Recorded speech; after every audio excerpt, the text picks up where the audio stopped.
one person, one location. Saan dumating si Mami Ibe? Ano yung sabihin ng lugar na pinuntahan niya, iyon ang kasabot niya.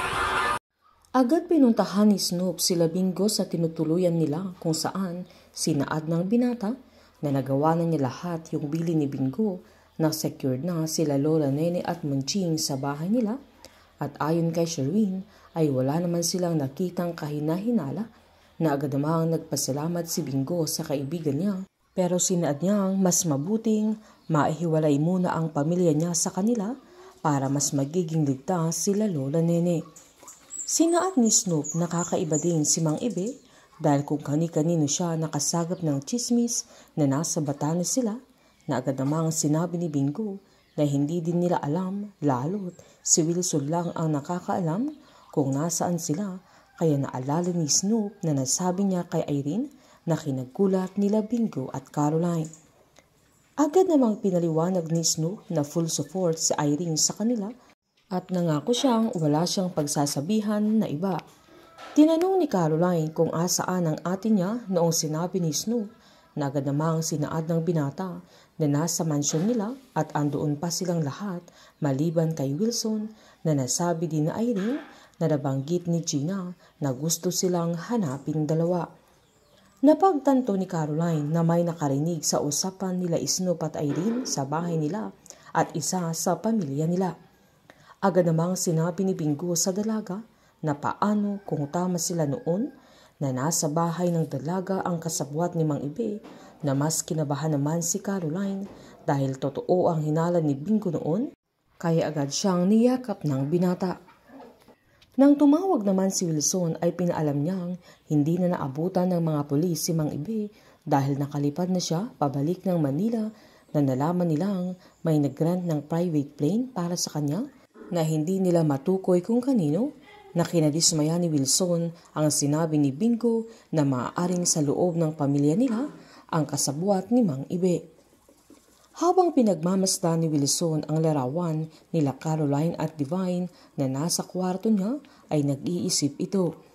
Giniit din ni Caroline na ayaw din niyang isipin na isa sa pamilya nila ang kasabwat ni Mang Ibe na sinaad naman ng papa niya na posibleng totoo ang hinala ni Bingo.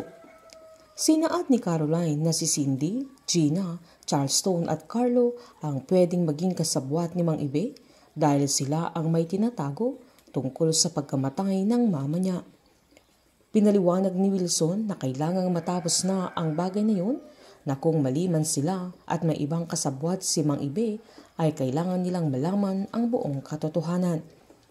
Sinabi ni Bingo na kung may koneksyon si Mang Ibe sa pamilya nila ay mahanap pa rin sila na kahit saan sila magtago kaya sinaad nito na kaysa magtago sila ni Caroline ay ibigay na nila ang gusto nila na agad namang sinabi ni Caroline sa papa niya na papainan nila si Mang Ibe.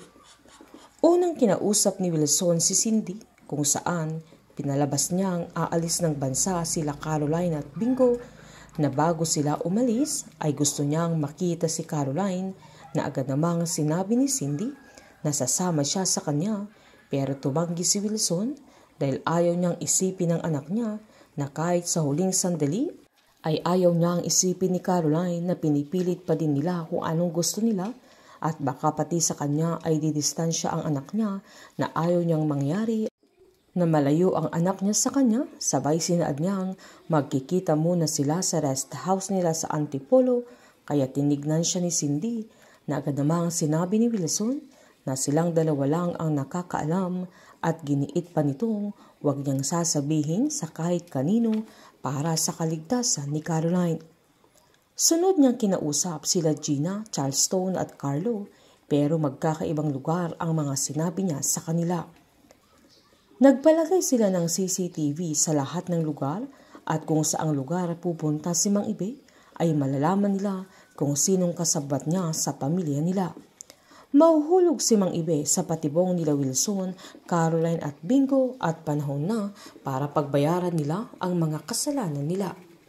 Painit ng painit ang mga tagpo, sabay-sabay po nating subaybayan ang huling 4 na gabi ng Can't Buy Me Love dito po sa aking channel. Patuloy lamang pong manood at mag-subscribe para ma-update po kayo sa mga susunod na episode. Marami pong salamat.